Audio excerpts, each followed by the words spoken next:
Olá pessoal, seja muito bem-vindo a mais uma aula do Carisma Start, curso Aprofundamento. Eu sou João Paulo Fonseca e vamos aprender mais sobre os pilares da reforma. Antes, eu quero orar e gostaria que você orasse junto comigo aí. Pai, nós te louvamos e te engrandecemos. O Senhor é bom e a tua misericórdia dura para sempre. Que o Senhor possa direcionar essa aula segundo a tua vontade, que o teu Espírito Santo possa nos convencer e que sejamos não apenas ouvintes, mas também praticantes de toda essa verdade. Assim, ó Pai, nós oramos e te agradecemos em nome do Senhor Jesus. Amém. Dando continuidade à nossa aula, antes da gente adentrar aqui aos pilares, eu quero trazer 5 problemas que levaram à reforma protestante. Bem, nós sabemos que a reforma protestante ela trouxe grande influência no cristianismo. Porém, como nós apresentamos, nós já apresentamos aqui, foram anos de desvios para que a igreja chegasse a esse ponto de precisar de uma reforma. Então, eu apresentei aqui 5 problemas. O primeiro é que havia uma ideia equivocada de que Pedro foi o primeiro papa da igreja cristã em Roma. Baseado naquele versículo que nós lemos lá no começo do estudo, que Jesus disse para Pedro, tu és Pedro, sobre esta pedra edificarei a minha igreja. Então eles interpretaram que Jesus estava falando de Pedro, mas se nós pegarmos o contexto da passagem, Jesus disse que ele era o fundamento, porque a afirmação de Pedro era que Jesus de fato era o Filho do Deus vivo. Então eles criaram essa ideia que Pedro foi o primeiro papa da igreja e a partir daí nós tivemos vários papas de uma forma sucessória, dando continuidade, e isso se estendeu ao longo dos séculos. Como a igreja se tornou religião oficial do Império Romano, então a igreja se ligou ao Estado e nós tivemos vários papas de forma sucessória, dando sequência à liderança da igreja. O segundo ponto aqui é a crença na infalibilidade do Papa. O Papa ele não errava, o Papa era perfeito, E isso trouxe vários ensinos errôneos, porque o Papa dizia uma coisa e todo mundo aplaudia sem consultar as Escrituras. E o interessante é que muitas das vezes algum Papa ali eleito fundamentava um pensamento, o Papa seguinte ia lá e mudava aquilo que o Papa anterior tinha fundamentado. Então, era algo assim tão esquisito, mas era o que eles seguiam. O terceiro problema é que o ensino e a tradição da igreja estavam de igual modo ou acima das Escrituras. Então, o Papa fundamentava uma linha de pensamento, colocava ali uma regra ou uma doutrina e era da mesma magnitude das Escrituras, e isso trouxe muitos erros à igreja.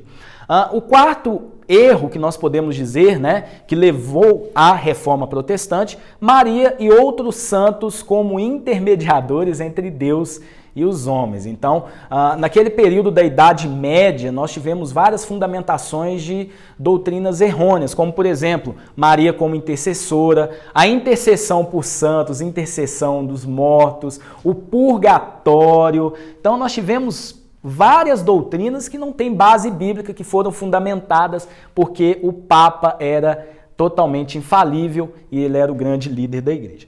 E o último erro, que eu acho que foi algo assim que foi preponderante para a reforma protestante, venda de indulgências como barganha para a salvação. Gente, no período onde Martinho Lutero viveu, essa prática era muito comum. Tinha um certo padre ali da igreja chamado John Tyndale. Na época de Lutero, ele era um grande vendedor de indulgências. Ele pregava a remissão de pena, a redução de pena do pecado em troca de dinheiro. Ele tinha uma frase, essa frase ficou marcante. Ele dizia assim, tão logo uma moeda na caixa cai, a alma sai do purgatório. É interessante que todo esse lucro das vendas de indulgências, ou seja, vendia terreno no céu, eles vendiam pedaços da cruz de Jesus, vendiam pedaços do lençol que cobriu Jesus, pedaço da coroa de espinho, eram coisas que eles faziam para poder fazer troca. E todo esse lucro estava sendo usado para a construção da Basílica em Roma, Basílica de São Pedro, pelo Papa Leão X. Então, olha só o declínio espiritual e moral que a igreja estava vivendo, Então, eles faziam negócios com essa graça, entre aspas, em troca né, claro, de dinheiro em troca, fazendo essa barganha para a salvação. Então a salvação já não era mais pela graça mediante a fé, a salvação era em troca, né, por meio das indulgências e por meio ali dessas barganhas. Então agora a gente vai entrar nos pilares da reforma. Diante de tudo isso que nós aprendemos, de fato era necessário que a igreja se voltasse à sã doutrina. A igreja estava totalmente desviada, não só em termos morais, mas também teológicos. Os pilares da reforma ficaram conhecidos como solas, que vem do latim, que significa em português somente. Então, os pilares da reforma, e nós vamos apresentar aqui agora todos eles de forma bíblica e também de uma forma teológica, eles não são apenas lemas de uma reforma. A gente precisa ter esse entendimento. São pilares fundamentais para entendermos a nossa fé e vivê-la de uma forma verdadeira, tendo como alicerce o próprio Jesus Cristo. Então, os pilares da reforma não foram fundamentados em pessoas, não foram fundamentados em ideias, foram fundamentados no próprio Senhor Jesus. É igual uma casa. A primeira coisa que nós fazemos quando vamos construir uma casa é lançar o alicerce, porque toda a casa será construída nesse alicerce. Ninguém constrói, ninguém faz o teto da casa primeiro. Todos nós fazemos o alicerce, para que as paredes sejam erguidas e as outras coisas da casa. A mesma coisa a reforma protestante, ela tinha um alicerce. Esse alicerce é a pessoa de Cristo. E os pilares são as colunas de sustentação para que a igreja caminhasse outra vez na sã doutrina. Então, todas as 5 frases da reforma protestante, elas rejeitam ou se contrapõem aos ensinamentos da então dominante igreja romana. Então, a partir do momento que a igreja se tornou a religião oficial do Império Romano, né, todas essas coisas começaram a adentrar na igreja. E isso foi, assim, algo terrível, como nós já aprendemos. Então, a partir desse momento, né, com as 5 frases, nós tivemos uma fundamentação bíblica e teológica para que a igreja voltasse outra vez à sã doutrina. O primeiro pilar da reforma protestante, sola fide, que significa em português somente a fé. Eu coloquei 2 versículos bíblicos aqui para a gente ter esse entendimento, porque, claro, que os pilares da reforma elas foram fundamentadas em Cristo, mas tudo aquilo que a reforma trouxe, nós encontramos nas Escrituras, que é a nossa regra de fé, o nosso manual de prática. Romanos 1, versículo 16 ao 17 diz assim: "Por que não me envergonho do Evangelho? Pois é o poder de Deus para a salvação de todo aquele que nele crê, primeiro do judeu e também do grego. Pois a justiça de Deus se revela no Evangelho de fé em fé, como está escrito, o justo viverá pela fé." Lembrando, pessoal, que toda a reforma protestante, como nós já dissemos, né, ela começou, o primeiro verso, vamos dizer assim, a primeira passagem bíblica que Martim Lutero examinou foi esse texto. E essa parte importantíssima, o justo viverá pela fé.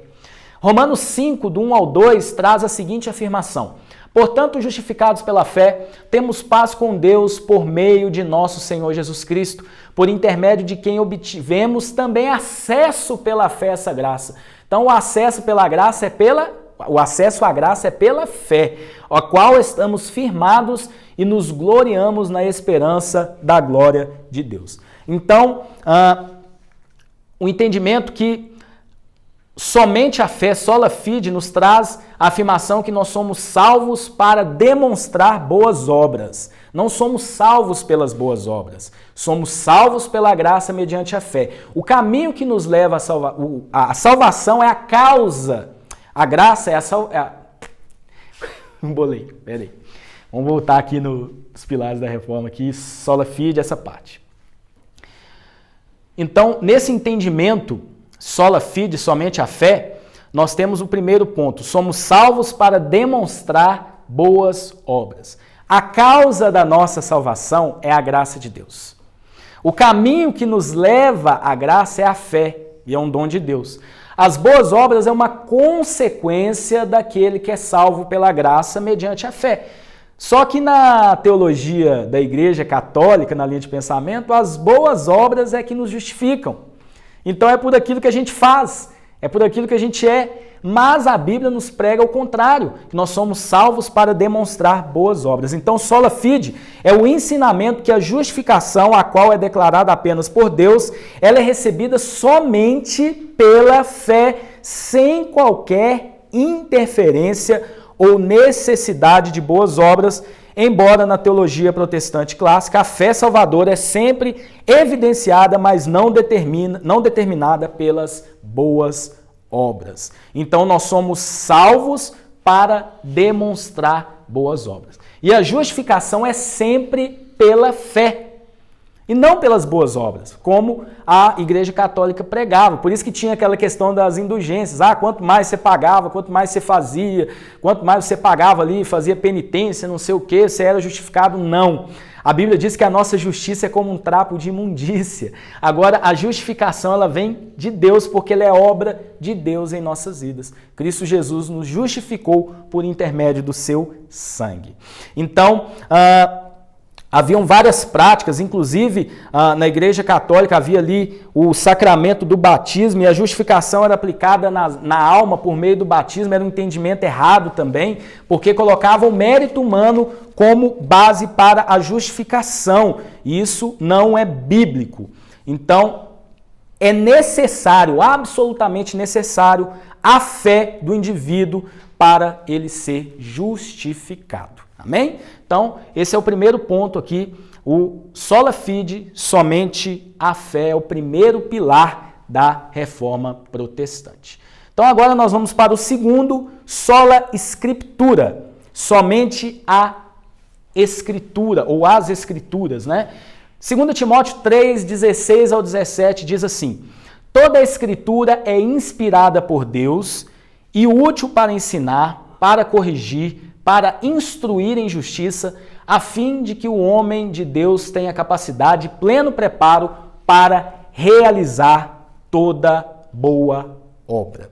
Então, sola escritura é um ensinamento de que a Bíblia é a única palavra autorizada e inspirada por Deus. E é a única fonte para a doutrina cristã, sendo totalmente acessível a todos. O que estava acontecendo na época, né? A palavra do Papa, a palavra dos líderes da igreja ali, né, estavam ou de igual modo ou acima das Escrituras. E esse entendimento, ele é totalmente errado, porque a Bíblia é o nosso único manual de fé e prática. Então, tudo aquilo que nós fundamentarmos na igreja, claro que precisa estar no alicerce que é Jesus, mas o nosso manual de fé é a Bíblia Sagrada. Nós não podemos fundamentar doutrinas, pensamentos, teologia fora das Escrituras. As Escrituras são fundamentais para nos guiar, nos instruir e para poder nos ensinar tudo aquilo que precisamos saber sobre Deus, sobre Cristo Jesus e a ação do Espírito Santo na igreja.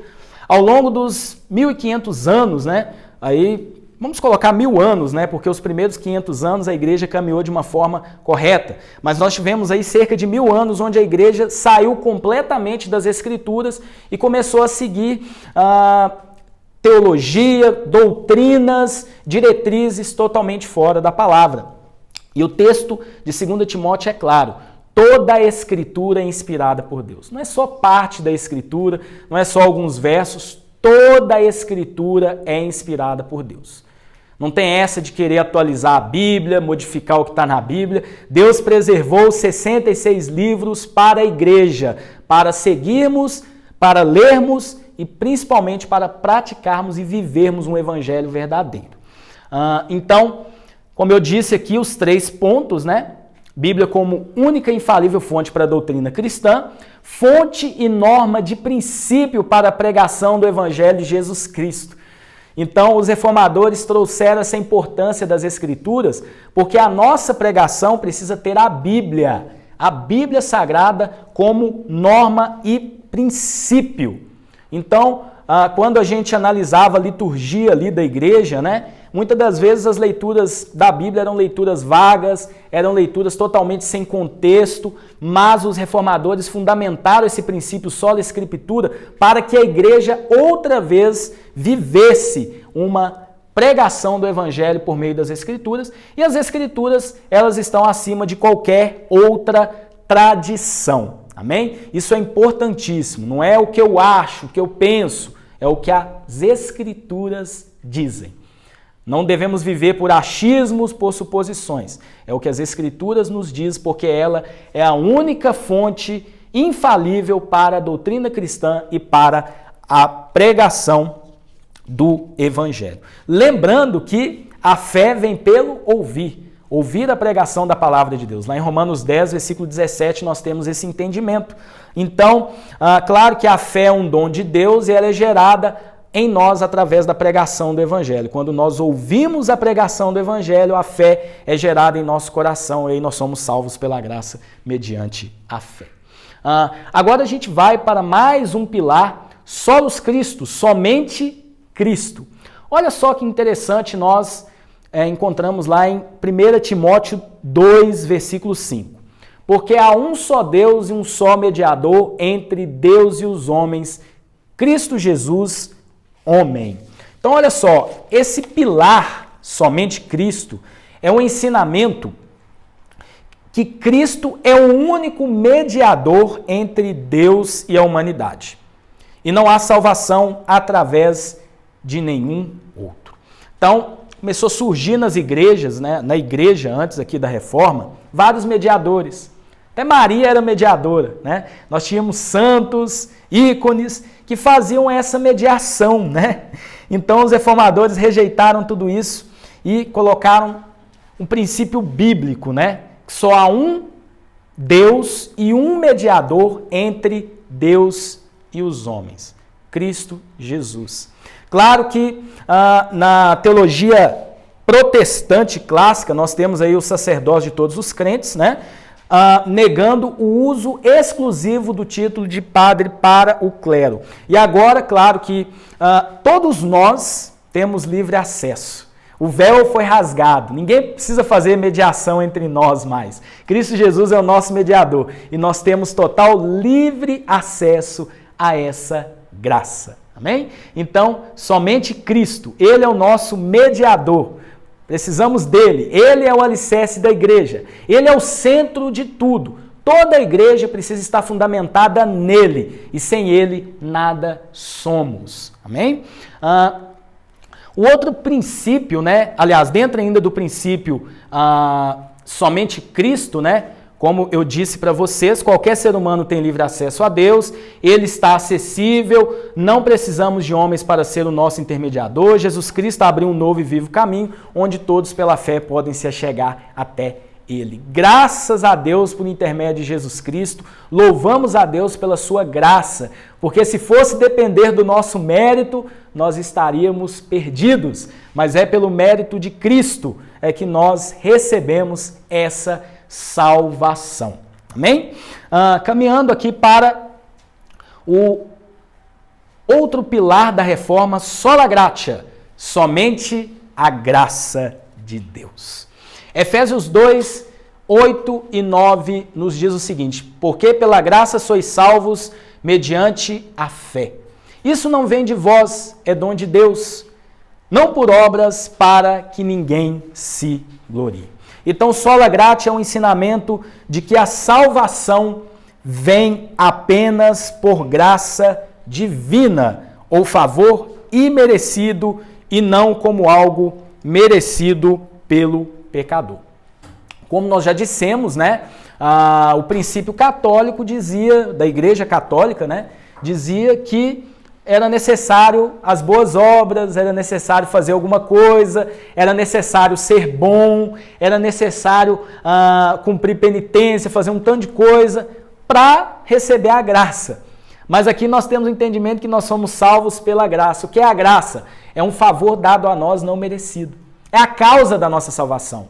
Cristo Jesus na cruz pagou o nosso preço, nos proporcionou a salvação. E essa graça, o caminho que nos leva a essa graça é a fé, unicamente a fé. A fé nos leva a essa graça. Então a graça é totalmente suficiente para a nossa salvação. Claro que o ensino católico coloca de fato a graça como um dom de Deus, mas a gente tem algumas diferenças, né? Eu quero apresentar aqui agora as duas linhas de pensamento oriundas da reforma com relação à graça e à ação de Deus nessa graça. Amém? Então aqui nós trazemos aqui para vocês, né? Nós trouxemos, né? Sola gratia, o ensinamento que a salvação vem por graça divina e não como algo merecedor do pecador. E o entendimento reformado da graça de Deus e a dinâmica da salvação pode ser dividida em duas linhas de pensamento. O calvinismo e o arminianismo. São duas linhas de pensamento que trabalham a mecânica da salvação e a mecânica da graça de Deus. Então eu vou apresentar para vocês as duas linhas para a gente estar entendendo um pouquinho dessa dinâmica da graça de Deus. A visão calvinista, que é a visão tradicional, né, dos reformadores, ela é uma tradição histórica e teológica organizada pelos reformadores João Calvino e Ulrico Zwinglio, que crê em Deus como o único autor da graça, sempre eficaz e irresistível, sem qualquer cooperação humana. É o monergismo que nós chamamos. Então, o homem encontra-se morto espiritualmente, Deus age sozinho para salvá-lo. Então, essa é a linha reformada tradicional, a linha calvinista, que crê de fato que o homem não pode cooperar com a ação da graça, porque o homem está morto espiritualmente. Então, a graça de Deus ela é irresistível e sempre eficaz para a salvação do homem. Essa linha de pensamento ela é uma linha tradicional dentro do pensamento reformado. E a gente tem também a visão arminiana, que é uma doutrina que foi elaborada pelo teólogo reformado Jacó Armínio, que trouxe uma visão moderada do calvinismo, onde Deus age no ser humano, que está totalmente morto espiritualmente, o capacitando a responder ao chamado divino. Então, tanto na linha calvinista como na linha arminiana, o ser humano está totalmente morto em seus delitos, por si só, ele não pode se salvar, ele depende exclusivamente da graça de Deus para a salvação. Então, na linha arminiana também a salvação é sempre pela graça, assim como na linha calvinista, porém há uma responsabilidade humana em responder esse chamado. E isso só acontece por meio da graça preveniente que age no ser humano, restaurando o seu livre-arbítrio, outrora totalmente inclinado para o pecado. Já que no pensamento calvinista nós temos um monergismo, Deus agindo exclusivamente para salvar o ser humano, na linha arminiana nós temos um sinergismo. Deus, de fato, ele inicia, ele vai ao encontro do homem, porém a graça preveniente capacita o homem, restaura o seu livre-arbítrio, outrora totalmente corrompido, e aí ele consegue responder ao chamado divino. Amém? Então, essas são as duas linhas de interpretação que nós temos, linhas oriundas aí do pensamento reformado com relação à ação da graça de Deus na vida do ser humano. Então, o último pilar da reforma, só lhe deu glória, somente a Deus toda glória. Então, esse é o ensinamento que toda glória é devida somente a Deus. Deus, ele não reparte a sua glória com ninguém. Então, esse último pilar é interessante porque a gente vê que tudo aquilo que a gente for fazer, a nossa teologia, a nossa vida na igreja, o ministério pela qual nós servimos, tudo é para a glória de Deus. Antes da reforma, as pessoas, né, os padres, papas, eles muitas das vezes viviam para a sua própria glória. O papa era tido como o mediador, né, o grande líder, ele não errava, ele era infalível, mas isso meio que estava tirando a glória de Deus. Os reformadores sustentaram e afirmaram somente a Deus toda glória. Então, tudo aquilo que você for fazer, tudo aquilo que você estiver fazendo na igreja, seja em um ministério, até mesmo um copo com água que você serve para alguém, um sorriso, faça para a glória de Deus. Nós não fazemos para homens, em si para Deus. porque só Ele é digno de toda honra e toda glória. E a principal função da igreja é glorificar a Deus por intermédio dela. Então, a reforma protestante ela foi fundamental para que a igreja voltasse ao trilho da sã doutrina. Inicialmente, Martim Lutero tinha em mente uma reforma na igreja. Isso não foi possível. Houve uma separação, surgiu ali a igreja protestante. Da igreja protestante, várias outras igrejas surgiram. Mas o interessante é que, pela graça de Deus, essa igreja que surgiu a partir da reforma protestante é uma igreja que se voltou às Escrituras, que entendeu que a graça é totalmente suficiente para a nossa salvação. Ela entendeu que a fé é o caminho que nos leva a essa graça. Ela entendeu que somente Cristo é totalmente suficiente. Ela entendeu que as Escrituras, elas são o nosso manual de fé e prática. E somente a Deus toda a glória. A conclusão de tudo isso é que a reforma protestante foi uma ação do próprio Deus para que a sua igreja voltasse a cumprir o seu chamado. Uma última pergunta para refletirmos. Em nossos dias, precisamos de uma nova reforma? Muitas pessoas já me perguntaram isso e talvez você que está aí me assistindo também já fez essa pergunta. O entendimento que eu tenho de tudo isso é que, na verdade, não há novas diretrizes, não há uma atualização da Bíblia, não há um novo conceito. As velhas solas da reforma protestante, elas não são velhas, mas na verdade são totalmente atuais. Se nós vivêssemos esses 5 princípios que nós aprendemos hoje, de uma forma prática, de uma forma plena, com certeza, todos nós viveremos a essência da igreja e cumpriremos o chamado de Deus para a sua igreja, para que a igreja do Senhor se volte, de fato, em arrependimento, quebrantamento e que ela possa glorificar e exaltar o nome de Deus em tudo aquilo que ela fizer. Que Deus abençoe você. Estamos aqui encerrando a nossa aula sobre os pilares da reforma. Que Deus te abençoe e que todos nós sejamos não apenas ouvintes, mas também praticantes de toda essa verdade.